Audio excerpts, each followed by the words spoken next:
Greetings, Metanthropes, and welcome to Meta Monday episode 51, aka the live developments of our game Metanthropes circa June 2025.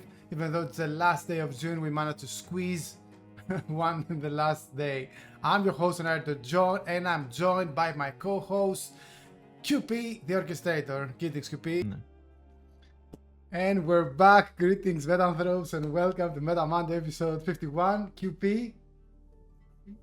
Hello, everyone. Hope you can now hear us both loud and clear.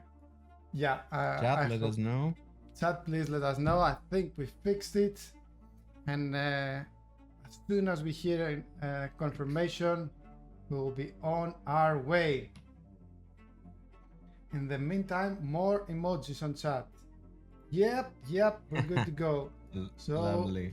Rally for Initiative, TPK, Table Flip, and D100 Dice Roll. We just love our new emojis and we're throwing them. So yeah, today, do you care to repeat what you just said because it was pretty sweet? So let's preface this show by saying that we do this as an effort to get closer to the community and share in a more consistent, recurring manner the development as we go, and what's the current status, what's around the corner, what's coming down the line, sort of thing. So we have a few updates for you today, and we would love to hear your questions, either to the topics we're talking about in this show or development in general. We would love to hear your feedback, your thoughts, and help us take this to the next level. So, without further ado, let's start, I guess, John, by uh, Let's start with talking our about our newsletter. upcoming. Yeah. Yeah, yeah, So lovely.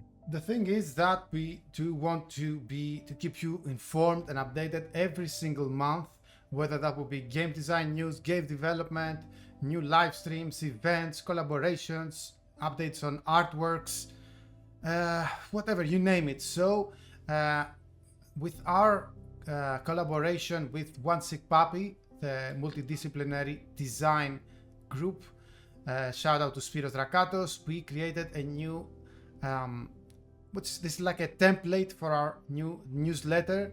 Starting with July, it will be the first official newsletter of this series, and we just want to showcase a little bit like with the lorem ipsum, like not actual text, but just to see the template that we're gonna be using with our pictures and our hot buttons and our topics and all the jazz and the goods and the art, This the is visuals. essentially a template that we will be basing and customizing every month to give you guys some behind the scenes look into the current development of the Metanthropes content and modules and all the things, the cool stuff that we are going to be showing you in the next few months.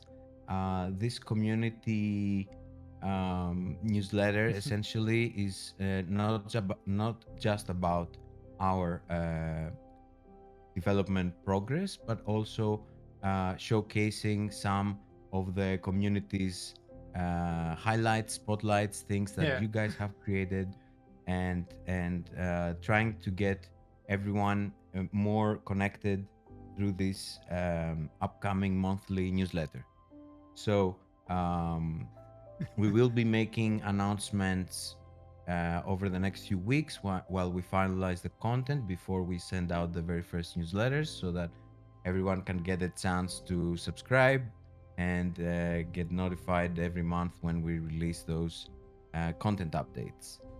Um, so this is not a one-off thing. This is more of something that we are going to use as a platform to also collect feedback through various forms that we're working on, to make it as easy as possible for you guys to give us feedback, either that is on some VTT specific progress, or it's on the new website that's also coming up soon. Um, and all those things that we're working on. There's a lot of things that we're not talking about until it's ready to talk about. But we're very, very excited for the future. That's for sure. Yeah, specifically shout out to MB who is with us on chat and is also over here. It's not the official, but we want to include like community spotlights when you play sessions, when you share your feedback, when you create something Metanthropes related. This will be like your very special spot. Yay! And since we have this window open, this is a thumbnail for the latest, like second to latest actually, Legitamine series, which can be the next topic that we briefly discuss today. So what started back in February 2025 with our Metanthropes anthologies live campaign, live crowdfunding, which I was having like this like podcast, basically talks, like interviews, like very formal word, which was just friendly talks, friendly barters between game designers participating in ZinQuest. Now continues as a more open-ended theme. If you are in any way, shape or form related to the TTRPG industry as a creator, designer, publisher, content creator, whatever, now you can be our guest and enjoy these talks. We already have 4 of those. This is one with Paco and his game Closet, which is now currently, I think so, still featured on Kickstarter, probably the last day. Check it out. Actually, it ended like yesterday. Oh, it did. Yeah, it was. Successfully. Yeah, but like Yeah. 2000%, So I think it was a great success. And yeah. Congratulations.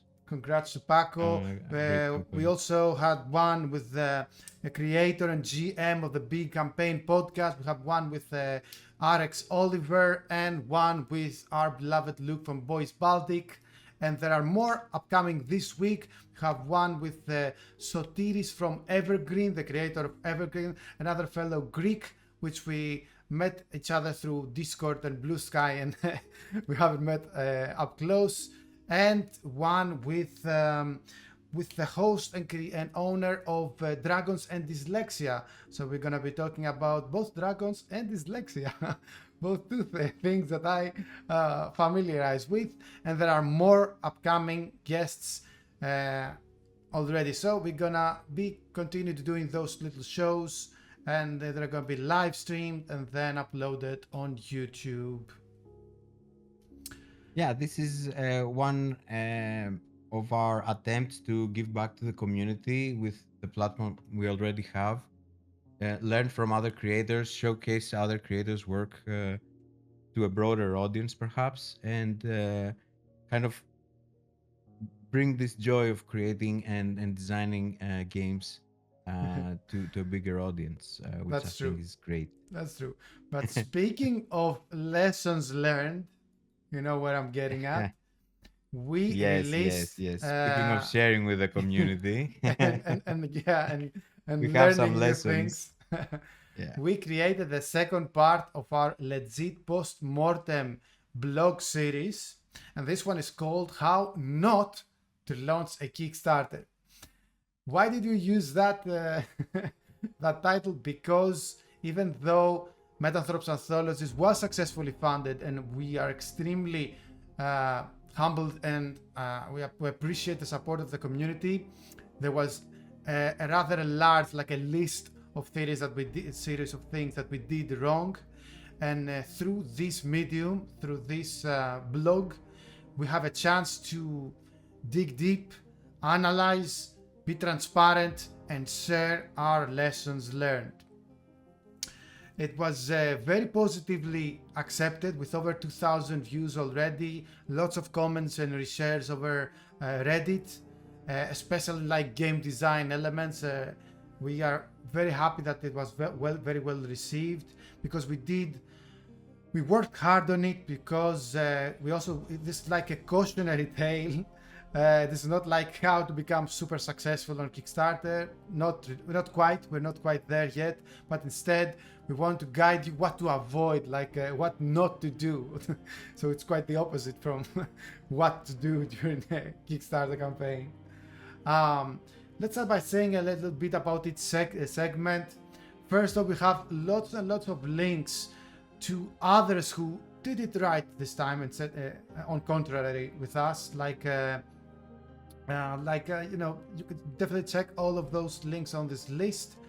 And we talk a little about what was the mission, what was the team behind it, what were the preparations, such as setting up the goal, estimating where we should land, where we should be.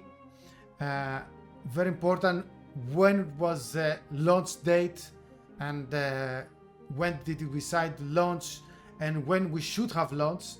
Spoiler, like a couple of weeks after the day that we actually launched.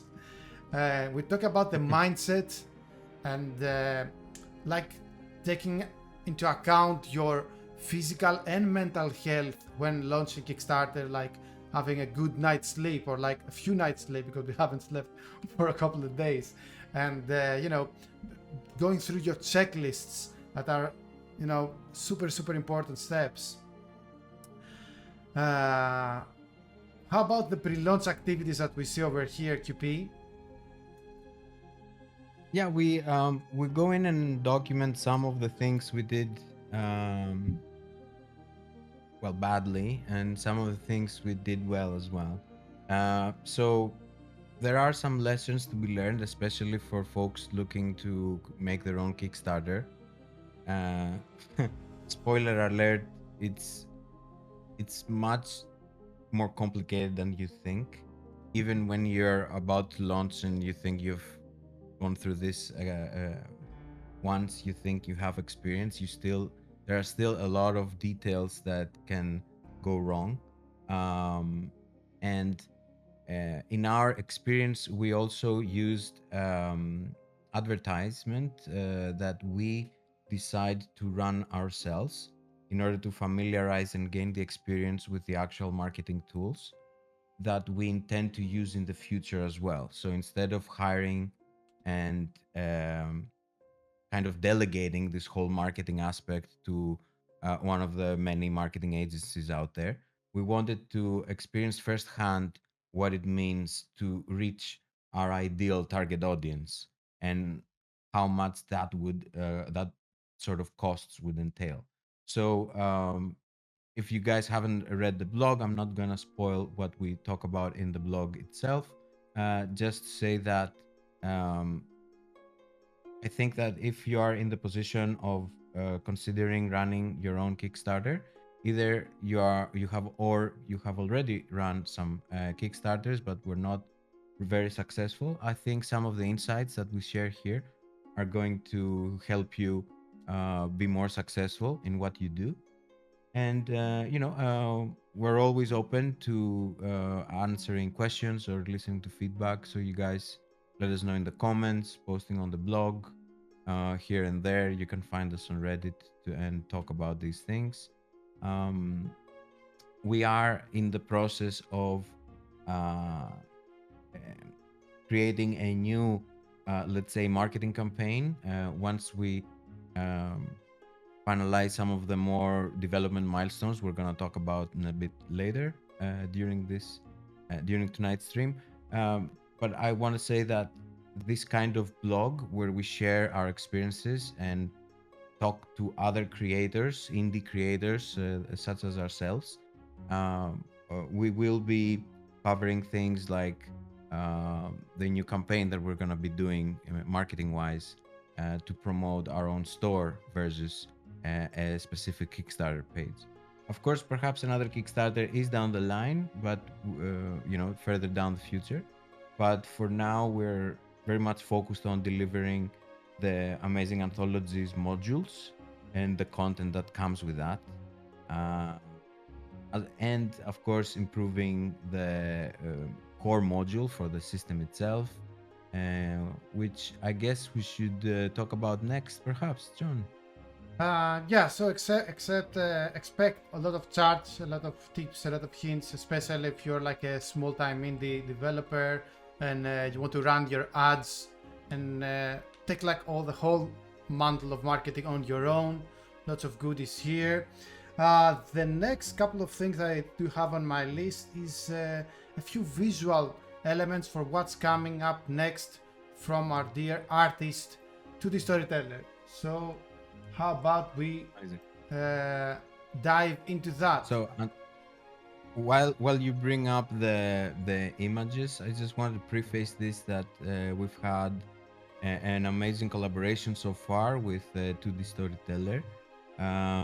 He's creating some amazing original new assets for our game, and as John will explain, and we have some images actually now on screen. You guys can see.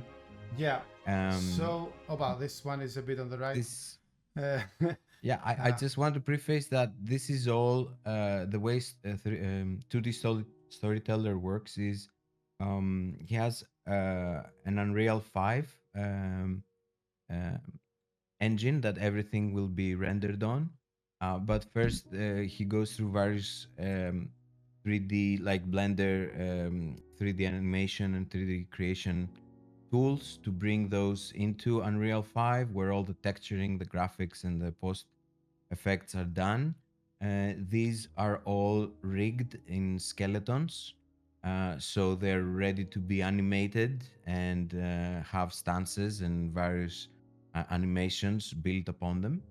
yeah, this is Um, like the creative process, the behind the scenes of how this automaton that can be found in the secrets, one of the secrets of the Library of Alexandria, like the head, one of the headquarters of the Sumerian kings, a multiversal faction.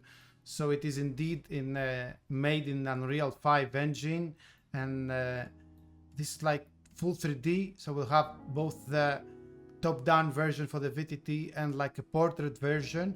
And correct me if I'm wrong, QP, but all our models, in theory, all of our tokens can be rendered in a full 3D environment if one day it's gonna be plausible and easy they and are, they accessible are, to turn everything we have and into 3D for a Foundry. Just saying. so I'm not sure if you have. There was a very recent announcement of a VTT called Merlin VTT, Mm-hmm. which essentially does exactly this. It uses Unreal 5 as a rendering engine, and it also uses Foundry for all the data, logic, and character seeds. So it's kind of a new thing that was announced a few weeks ago. Actually, we haven't had the opportunity to discuss about the tech, what that technically entails in order to support it with 2D storytellers. So I can't give you guys a um, are we going to support it or not? We're not sure yet, but it's definitely intriguing what they want to come up with, and we are looking into it. However, uh, these are all rendered in Unreal 5. So these can all be placed in various scenes, either to take like a snapshot, a picture, or to create a cinematic visual effect. Essentially, all the animated tokens are taken from within Unreal 5, or their whole animation and post processing is done there and then rendered. I guess I'm probably not relaying the process properly. We should have in one of those development Meta Monday shows. We should invite to the storyteller so he can Yeah. tell us more about his process. I know he's not objecting to interviews, so we will definitely get him one of these days, and we can delve into more details. For now, we don't want to distract him from finishing the amazing assets he's creating for anthologies. It's John has selected a few of them he can talk about, like this avatar, I believe, incarnation. Now this Was is it the anima of Nether. This is like the anima? an This is the intermediate. anima. they can get even more powerful than this, but this is definitely from the nether dimension. It's composed of the black flames of nether, like its themes is death and decay and loss of memory and unknown concepts and forgotten secrets and mysteries never discovered. This one is an NPC. It's a Metanthrope. It's called Desdemona, and she's from the Astral story. This one at the far right is gonna be it's actually the spirit of a real life. It's an actual real life historical figure, Eratosthenes. He was a pupil of Aristotle, who is like a polymath. So he's definitely one of the scholars and the chief librarians of the Library of Alexandria. Very interesting NPC. But we also have some security guards for your action scenes in the Astral storyline, which is like the modern storyline. We have disciples of Nether linger into the darkness of the library, carrying their scrolls. And from the futuristic storyline and the Ether that takes place in an exoplanet thousands of light years away, we have one. This is like this is what like a devolved human who has DNA both of an alien species and of human genome. So it's like a hybrid intermediate creature in between.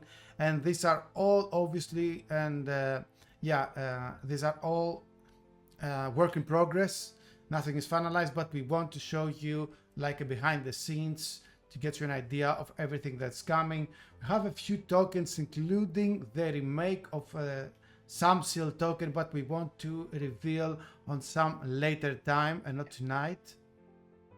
But hope you like them. Indeed, these tokens will be part of the anthology stories, and once these are finalized, there's work that has started also on the maps. We will reveal some information about those later. I mean, screenshots and details about the maps. What we can tell you about the maps themselves is that they are coming together as a modular map design.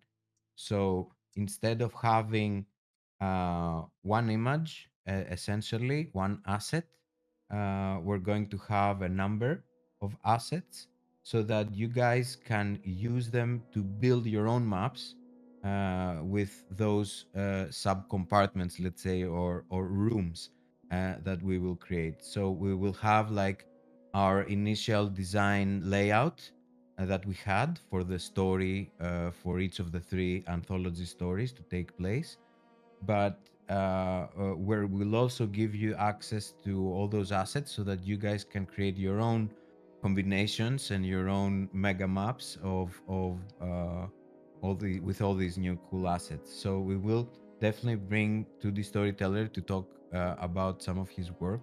Once he's done with all of that amazing content that he's creating, he will get into creating your own custom legendary Metanthrope protagonist token. We had a few backers from Kickstarter who opted in to grab this amazing offer to have to the storyteller create a bespoke, unique, custom Metanthrope to bring their protagonist, their legendary Metanthrope, into the game. So we will definitely over the next few months have a lot of back and forth with 2D storyteller, giving you guys monthly updates on the current status of work and going forward.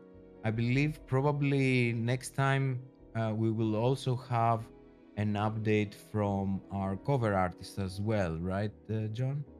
I think I believe so. we'll be able to. By the next month, if we do it at this late of the month in July, we probably will have the finalized covers for all three anthologies, Metanthropes anthology series, made by the beloved artist Wormungray, who has created our introductory cover, and we briefly shown like a work in progress of those three covers during our Kickstarter campaign, but it's not the finalized version, so we cannot share. We cannot wait to share with you the finalized version. So yeah, all of our visual assets are getting closer to becoming finalized, and we're very excited about it. We can't wait to start hearing your tales of anthologies, how they play out, how they pan out. What do you do with Oneiros? What sort of memories and ghosts of the past you face in the darkness of Nether, and what sorts of epic, high-octane action scenes you take place into this alien, inhospitable planet full of dangerous alien organisms. And let's switch gears a bit now and show some more visual aids in the form of this little graph that we have over here. So this was, if you remember it, the type of menu options and buttons that we're using now. Up to the latest version that the players, everyone has available. This was the current UI UX which we are using, which was all props and kudos to us, because neither of us is a graphic designer, but we made it look this way. But in no way, shape or form they were like the finalized that we envisioned. Thank you, MB, for the kind words. And now we want to show you this. I'm not sure MB is talking about our current situation. No, I think it was about the what you briefly showed over there. Yeah. So perhaps you should move the screen to what's probably coming down the line. So this is again work in progress. This is not actual part of the VTT. It's part of One Sick Puppy Creative Studio showing us some samples so we can start to gravitate towards this or another direction. So how this can turn into something like this with a totally new different UI, or something like this. So we are currently open for open for compliments, open for feedback, and because we don't know where we want to gravitate towards, and we also want to imagine them both in a dark and a light version. Isn't that right with version 13? Yeah, so these are mock-ups of so these are not actual screenshots from the in-game settings, but taking what we have right now with how it could be from a pure design element. So these are not actual buttons, the actual Foundry VTT UI, but these are concepts. So we're working with One Sick Puppy to go through various iterations of various concepts to nail down what are the elements, both design and aesthetic, that we gravitate towards. Once we feel that this is, good, we will share with the rest of the community so that you guys can give us your feedback on where we should, further down some of the design elements and gravitate, and where we should end up having, what we should end up having. The idea that Foundry version 13 introduced is to have, instead of one visual style that would fit all audiences, to have two styles, one dark, one light. This is more or less what the web development community out there does for a lot of the websites out there and a lot of the applications. You have a dark and a light version. I've been listening to an interview, I think it was during the anniversary Foundry stream, where Atropos mentioned that for Foundry, dark and light is just one option, and that they intend to make it so that developers such as ourselves here are going to be able to create their own style, like a third option or a fourth option, or perhaps you would have a different UI if you are running the anthology's Ether story and you enter the other dimension, perhaps your UI changes to reflect the other dimension that you're in. So Foundry with version 13 has introduced these themes, and in a typical Foundry fashion, they Oh, will keep I haven't heard of improving that and actually. keep, Interesting. taking it to the next level. So um, I'm not sure exactly whether this is possible with the current API and tools that version 13 supports. But as far as I understand, this is kind of the vision that they're going towards. And this is kind of what we would love to have as a tool to work with. However, first things first and small steps first. And so what we will have for you guys to playtest on your own soon is going to be some of the new UI elements. So perhaps what you see here as a mock-up, once we have it a little bit further down the line finalized, we will share, especially for um, those of you that have all our premium modules. You will get more options to play and customize some of the alpha versions and beta settings. Yeah. So I don't want to spoil what exactly we will share, but we're working on it. We would love to have it ready by now. However, um, a lot of things have been changing with the core version 13. A lot of um, consolidation fixes and improvement in the API. Yeah. I believe we have. Not I believe. I'm sure that the build that we're working on will release in the next few days. We're working on a lot of the fixes that version 13.346, I believe, is the latest build, has introduced. Some of them we still need to actually playtest ourselves to make sure that they fixed it. I believe they fixed some of the issues we had when running on the forge with wildcard characters and tokens. There are a few minor things that ended up, cascading into problems because we customize on top of what Foundry already does. So a lot of this coming together. A new build will be releasing very soon. One thing that we are working to incorporate in this build is the proper and final implementation of our font on awesome icons. So although what John is showing right now on the screen has some new buttons, these are purely for testing. These are not the actual buttons that are coming down the line. Um, so this is more of a test build that we have. So um, previously, and or as I would say, in this current build that you guys have in your hands, um, you probably noticed that if you try to edit one of the descriptions. So John, now that you're opening you have the reality check open, perhaps you could go and click on the edit description, I and you thought will that we see can that show all them those through icons disappear. chat. Oh, you mean this one? Yeah, This. yeah, whatever. It's so one of the bugs that we've had and the issues was that font awesome icons wouldn't really stick properly to journals and descriptions of pages and whatnot. So with this new build that it will be coming in the next few days, you guys have um, some new text enrich tools, as Foundry calls them, where you can call um, to display one of the font awesome icons, and also give it color and give it animation without really typing any code. So for example, John, if you want to go to the chat, you can type on the chat Mm-hmm.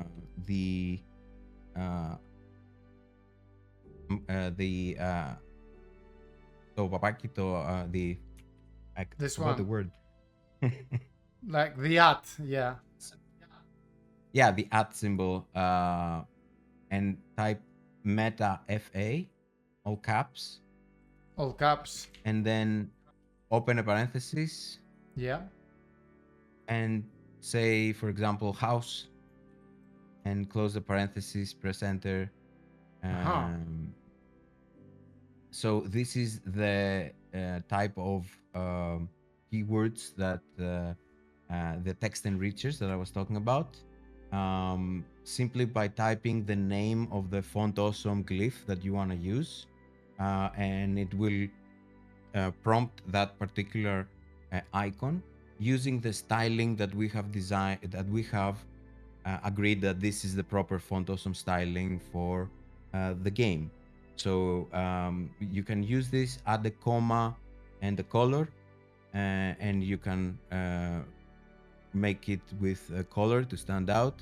And you can use adding a comma, any kind of font Oh, awesome parameter like is it? 2XL or fade or blink to give it any of those options and make it animate. So you do the name of the glyph. So let's say house, Yeah. comma, color, Yeah. comma, Blink. comma, one of the, let's say, Blink. I believe pulse is one of the effects. So if you want to try pulse, I think is an effect. Yeah. So yeah. So by using this without really writing any code per se, although this is, you know, as good as it gets, I guess, you can very easily include those in photos, you can include them in your journals, and so on and so forth. Once we have our own custom icons for meta powers and for some of the status effects and all the, you know, custom abilities that the game will have, you will also use the same syntax, a similar syntax, to introduce them. So this is pretty much a cool feature. Uh, so yeah, these I want those new buttons in chat cards and character sheet. Yes, the buttons are coming. As I said, the ones that are on screen right now are simply one of the tests that we're Oh doing. yeah, it's gonna be Um, closer to the picture that we showed earlier once we figure out which, design direction we're going through. Actually, the whole character sheet is gonna be revamped from like top to bottom. the whole, yeah, the whole All the UI UX chats, is all going the to chats change. here, all the menus, all the journals, all the right clicks, like this um, window over here. So Everything is gonna be revamped and updated. yeah, we're going to have both a dark and a light theme. So you guys can choose, pick and choose which one you feel like using. And once we establish this, we're going to definitely investigate, as I mentioned earlier, having the whole UI change more contextually based on what's happening in the game. So if we can make it so that you enter a dimension and it changes to reflect that you're in that dimension, so you don't just get the visual effect, you don't just get the actor active effect that will trigger some buffs and conditions of your character, but you also get a completely or overhauled UI experience. I think this is going to bring immersion to a next level, and this is where we want to go. We're not there yet, and we're gonna take small steps. So probably we're gonna introduce the new journals. Speaking of, John, perhaps you can showcase the new compendium structure that we Yeah, now have this is the next thing that in we want the to most talk about. recent build. Yeah, in the most recent build you guys have seen, we have a new compendium grouping and organization. This will also um, incorporate nicely with the anthologies modules that will come. Uh, this is to make sure that you can find the assets that you want to find where you expect to find them, and nice and easy and very nicely organized. The journals themselves, which are currently on their own little section, will actually grow in size by breaking down the content into their distinct pages and sub pages. So it will be way faster to load. It will be much easier to link to a specific journal page Oh or yeah, sub page yeah. or explanation category. For And example, we're yeah, also working. it's gonna be like Sorry, if yeah, I yeah, go may, ahead. yeah. Sorry, apologies. If I may, for example, you have all the information of the narrator's handbook, which is like half a book or something, in like four uh, pages essentially. Instead of doing that, we'll have a different journal that's gonna be the preparation, and these each of these gonna be a different page, like this whole big sections are. So essentially, it's going to be, as you said, much easier to navigate, much easier to cross-link instead of having this extreme long scroll down with like 5 different types of information. We can segment it and present it in a much more efficient way to cross-link and to basically communicate the information of the game. Yeah. And I was about to say that with the new data model that we're building, that will be the overhauling of the current actor and item system that we have. We're also building it in such a way that each section will have a link to a particular page of the rules. So if you're navigating your character sheet and you're going through one of your stats, within the character sheet you're gonna find a very easy tooltip to click and jump to the specific page on the journal that talks about this specific aspect of your character sheet in much more detail. And this will be way more easy and intuitive to use than to scroll through a huge journal text.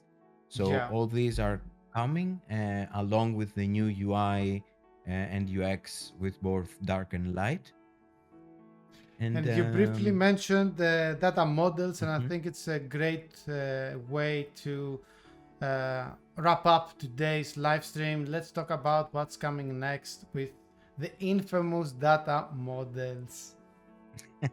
Right. So let's talk short term and long term. So what I mean by short term, we're finalizing a build that has all of these fixes that we have.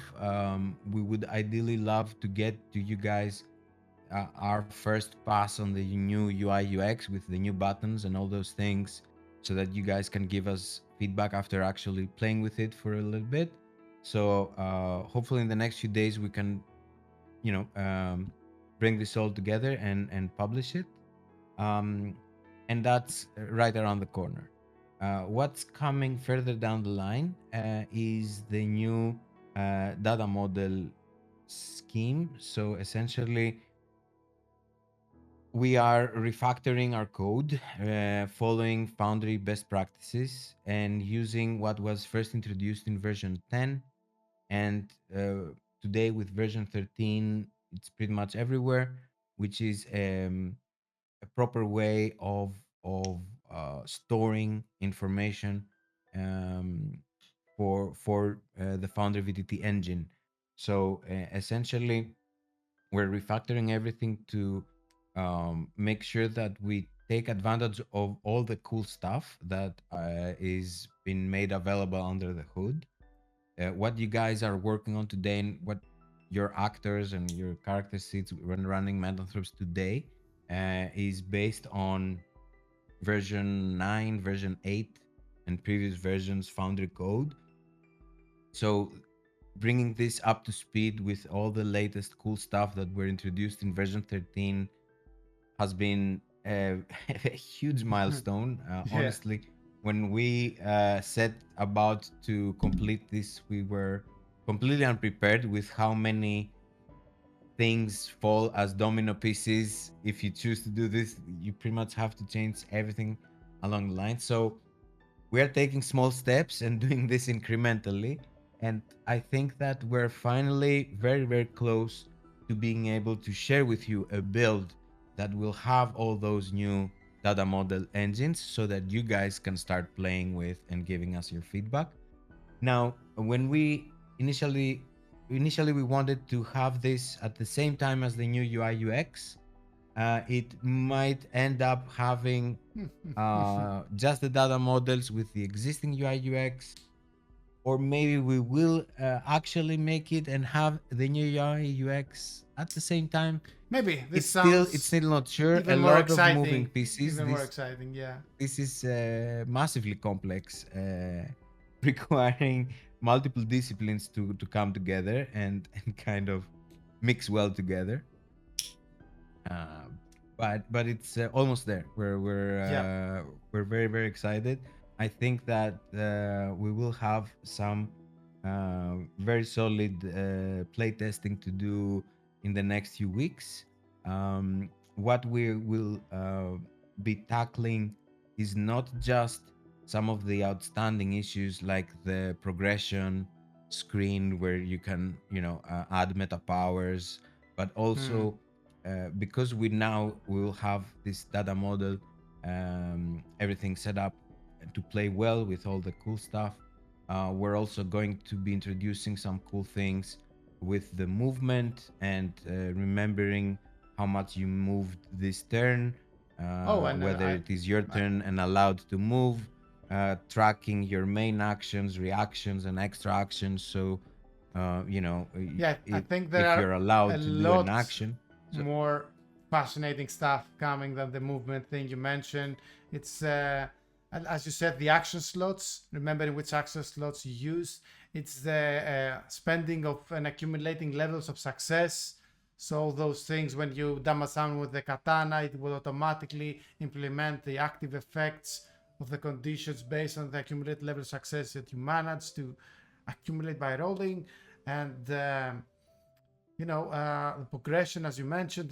Basically, I think once the job under the hood is complete, it will completely change how this game is played, and it's gonna be much easier, seamless, and immersive. Because at the end of the day, this is what we aim for: having guys having an immersive TTRPG experience without the crunchiness, without the unnecessary crunchiness, should I say, without the unnecessary extra clicks and the confusion. So yeah, once the job under the hood is done, then all the goodies come that actually improve your gameplay.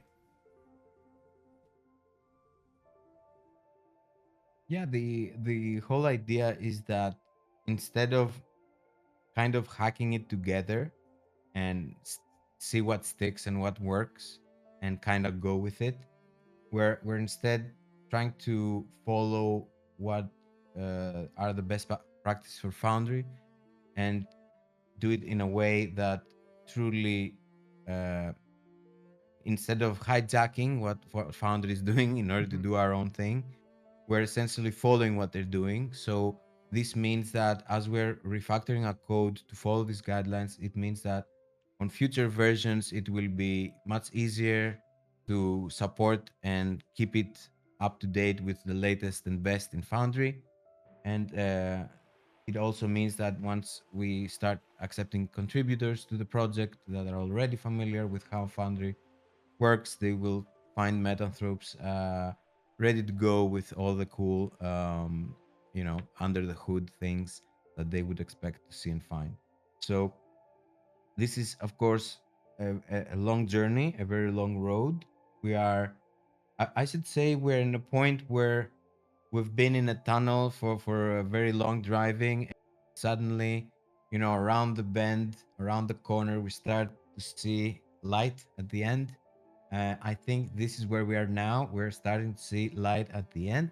We're not out there yet. We don't have data models fully implemented and running, but once we have, and it's getting there, um, so many cool things that I can't wait to start talking about.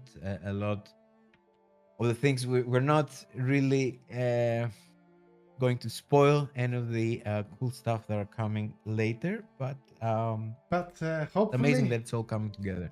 And hopefully, next episode of this Meta Monday series, we will have many things to show under the hood, on top of the hood, artworks, new session types, let's see where it goes. We are working every day, and there is a lot of progress. So sincerely hope that we'll have amazing things to show you next month as well in the Meta Monday Metanthropes July live development live stream. But this, I think, wraps up today's live stream for the last day of June. I have been your host and narrator, John. Thank you, QP, for being the co-host and joining us. Thank you, everyone in chat with your questions and feedback. Cheers to MB and company. We're definitely excited to have you guys playtest with us all the cool new builds and new stuff out there. So thank you very much. Do you Shout think? out to Yeah, our maybe. community and yeah. Is it? Is it raid time, or shouldn't we raid? I don't know. Not sure to be honest. Let me. No, I think we're okay to close. Okay. Okay. By saying thank you again to everyone. Hope you enjoyed this little show. Let us know on Discord what would you like us to talk about in the next session. Whether you would like us to go into more details or less details, technical stuff or non-technical stuff, marketing or ads or whatnot. We're here to share our experience and our journey. journey. Yeah. So And that's all from me. yeah, and above legit. all else, stay legit and stay meta.